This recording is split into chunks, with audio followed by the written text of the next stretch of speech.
Hi there. Today we're going to wrap a 20-ounce skinny sublimation tumbler. With this design, I'm going to show you all how I wrap them and how I press them to get a seamless design with no ghosting. Alright, first I print my images. I print 9.34 in the width and 8.2 in the height.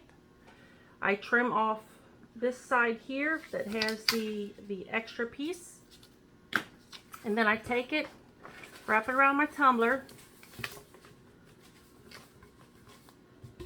get it all nice and straight and flat, and then I take my thumb. This side, let's see, this side overlaps this side. So while it's down, I take my thumb and I feel where the seam is, and I crease it all the way up. This one's already creased. I crease it all the way up to the top and bottom, all the way down. Then I'd already trimmed it, but this had a little bit extra. So I'm gonna see if I can show you this or not. Right here is where my crease is. So from the tip of that razor up is how much extra I leave. Just that little bit amount there. Just a tiny overlap. Then I go ahead and rewrap it. Whatever side you had on the inside before needs to be the same side that's on the inside now. So again, this side is under and this side is barely overlapping. Make sure you get your edges nice and straight. Kind of pull them nice and tight. And throw a piece of tape down the middle. And get this one taped up real quick. As you go, make sure you're pulling the sides back together nice and tight. You don't want any excess in there, space. So pull them nice and tight as you're taping.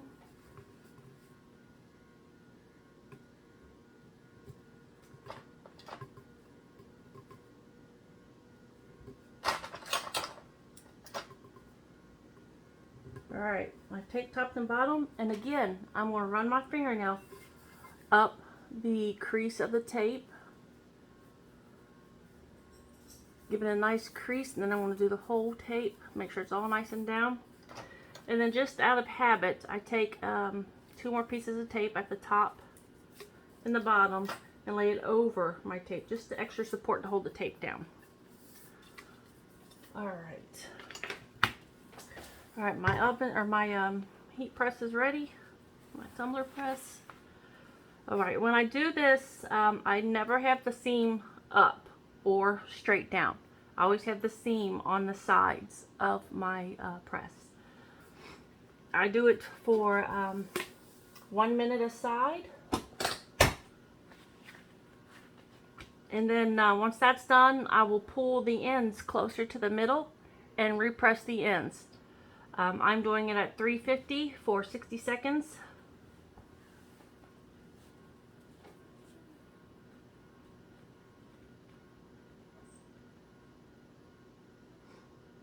It's like the longest 60 seconds in the world.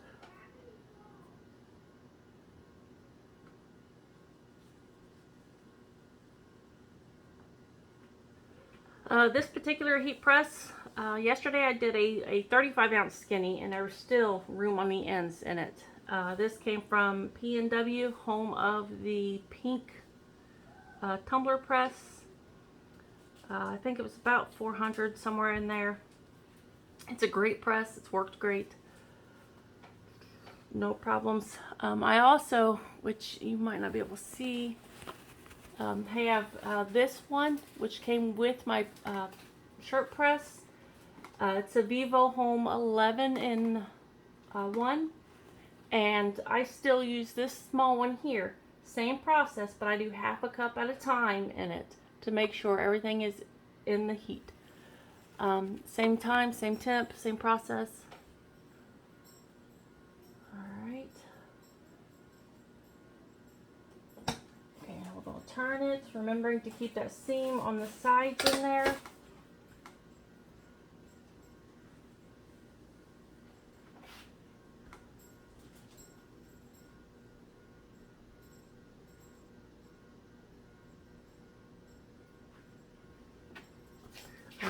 These excesses pieces, don't throw those away.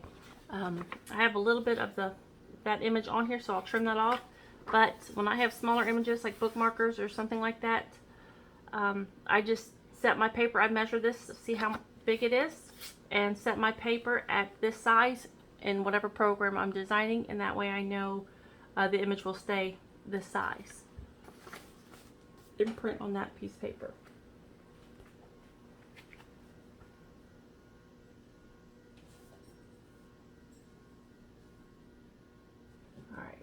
Take it back again.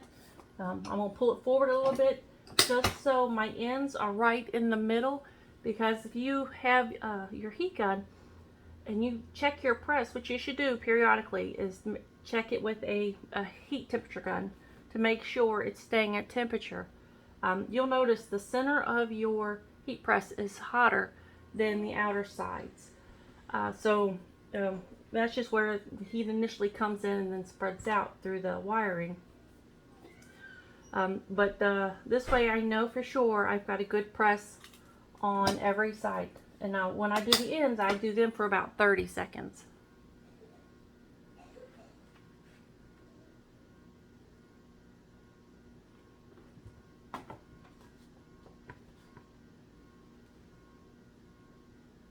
Now as soon as I'm done doing this, I will pause the video so I can, I'll unwrap it and then I'll pause the video so I can go in and give it a quick rinse to rinse off any white residue and to cool the cup down real quick.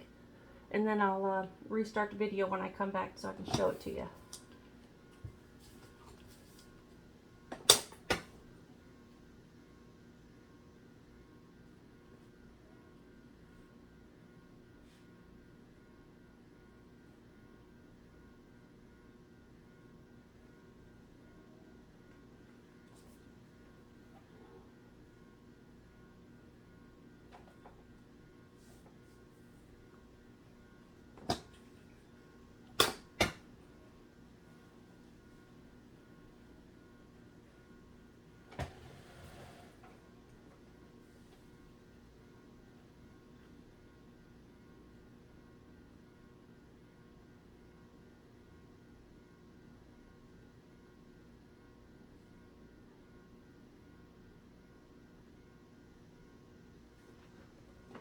Alright, oops, let it go too hard. There we go, let's pull it off. And that's another benefit of only doing a couple pieces, is you can pull it off and give it a look. Alright, it looks good. Seam looks good. I'll be right back. Alright, I'm back. This is where our seam was. As you can tell, you can't even tell there's a seam except for the collar where it's different. And no ghosting at the top or the bottom. All looks great. Too easy. Good luck.